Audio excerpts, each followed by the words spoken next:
And I tell everybody, I can't make this stuff up. The first song was called Cow Cow Boogie. Yeah. You remember that? It was called Cow Cow Boogie by a 17-year-old singer by the name of Ella Mae Morse, which I find very funny because even back then you had 17-year-old girls, you know, singing, and you got Taylor Swift, you know, nothing has changed. It's still the same. We're very proud that we've had a lot of firsts here with the company.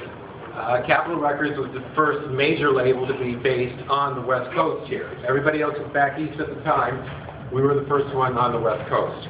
Our first long-playing album was entitled Songs by Johnny Mercer by the Pied Pipers, and that was released in 1944. In 1945, the King Cole Trio, which is Nat's trio combo that he had, released their self-titled album on Capitol. That became our first #1 album back in 1945. In 1949, Capitol was the first major record label to release all of their releases in all 3 speeds, which was a big deal back in that day.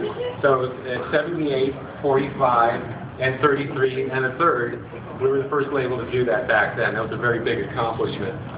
And then in 1951, we had our first million-selling single, and you're going to take this one home with you. It was called Smoke, Smoke, Smoke That Cigarette. Yeah, and it was by Tex Williams.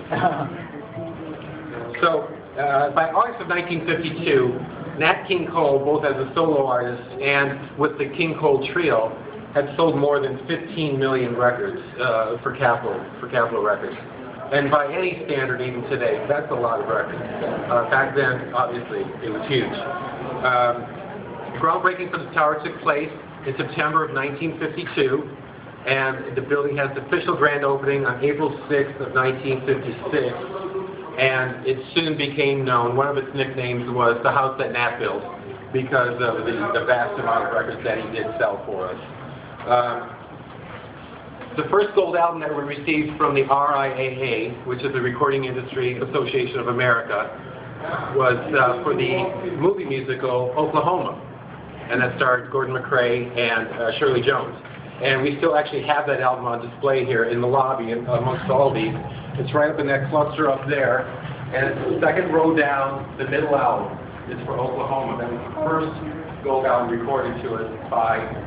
I have that on Capitol 45. You have that? I have that on Capitol 45. Oh, you hang on to that. Boy. I got it. Wow, good for you. It's amazing. But we still have it on display. That's how proud we are of our heritage. You see a lot of the older artists up here. Good. You're good? Okay. So we are ready to go down to studios. We're going to take you down to the studio. We'll start at Studio B.